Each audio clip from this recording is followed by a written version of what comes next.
का एकमात्र परिचय नहीं है। स्नेहलता रेड्डी आज से 50 साल पहले इस देश पर थोपी गई बर्बर तानाशाही का एक ऐसा प्रतीक है जिनके बारे में हर किसी को जानना चाहिए। स्नेहलता रेड्डी वर्ष 1970 के राष्ट्रीय फिल्म पुरस्कार से सम्मानित हुई थी। उन्होंने कई कन्नड़, तमिल और तेलुगु फिल्मों में काम किया था। स्नेहलता रेड्डी एक जागरूक महिला थी और इसीलिए फिल्मों के अलावा सामाजिक कार्यों से भी जुड़ी हुई थी। जब 1975 में तत्कालीन पीएम इंदिरा गांधी ने आपातकाल की घोषणा की तो वो इस फांसीवाद के विरुद्ध सड़कों पर उतर गईं। उन्होंने इमरजेंसी के विरोध में शांतिपूर्ण प्रदर्शन किया, लेकिन तब की इंदिरा सरकार के लिए स्नेहलता का इससे भी बड़ा दोष ये था कि वो समाजवादी नेता जॉर्ज फर्नांडिस की मित्र थी। इमरजेंसी के दौरान जॉर्ज फर्नांडिस फरार थे और पुलिस को संदेह था कि स्नेहलता रेड्डी को उनके छिपने की जगह का पता है। इसके बाद स्नेहलता के साथ जो कुछ किया गया वो जानकर आप सिहर जाएंगे।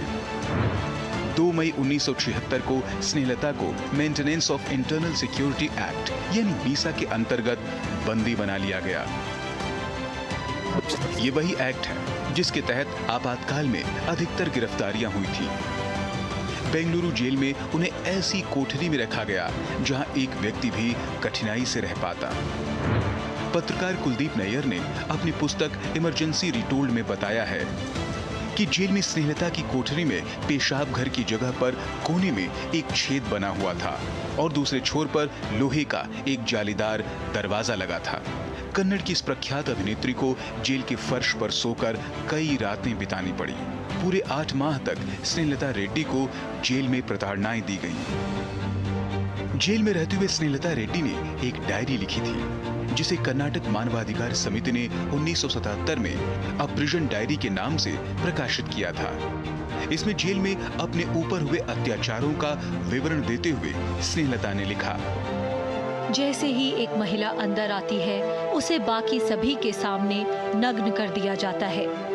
जब किसी व्यक्ति को सजा सुनाई जाती है तो उसे पर्याप्त सजा दी जाती है। क्या मानव शरीर को भी अपमानित किया जाना चाहिए? इन विकृत तरीकों के लिए कौन जिम्मेदार है? आपातकाल में देश के अधिकांश विपक्षी नेताओं को जेल में डाल दिया गया था। इनमें अटल बिहारी वाजपेयी और लाल कृष्ण आडवाणी भी थे। उन्हें भी बेंगलुरु की जेल में ही रखा गया था। स्नेहलता रेड्डी की कालकोठरी जेल में उनके बगल में ही थी। अटल बिहारी वाजपेयी और लाल कृष्ण आडवाणी ने बाद में बताया था कि कारावास के समय उन्हें किसी महिला की चीखने की आवाज सुनाई देती थी। बाद में पता चला कि वह कन्नड़ अभिनेत्री स्नेहलता रेड्डी थी। उसी जेल में बंद मधु दंडवते ने लिखा है कि रात को स्नेहलता की हृदय भेदी चीखी मेरे सेल तक आती थी। मैं सोचता था कि यदि ईश्वर है तो उसे यह अधर्म क्यों नहीं दिखता। छोटे बच्चों सी सरलता और चपलता से भरपूर इस कलाकार को जिस बेदर्दी से मार डाला गया, उसे याद करके आज भी रोंगटे खड़े हो जाते हैं। स्नेहलता अस्थमा रोगी थी, फिर भी जेल में उन्हें उपचार नहीं दिया गया, बल्कि उल्टा कठोर यातनाएं बढ़ा दी गईं।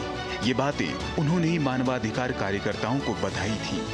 जब उनकी हालत दिन ब दिन बिगड़ने लगी, 8 महीने बाद 15 जनवरी 1977 को उन्हें पेरोल पर रिहा कर दिया गया। रिहाई के सिर्फ 5 दिन बाद ही स्नेहलता रेड्डी का हार्ट अटैक से निधन हो गया।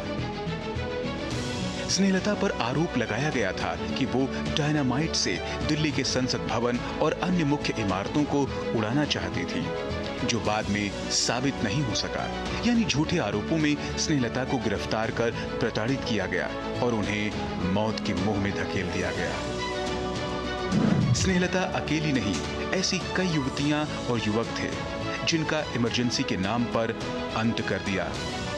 स्वतंत्र भारत ने इससे पहले न ऐसा फांसीवाद देखा, न इसके बाद।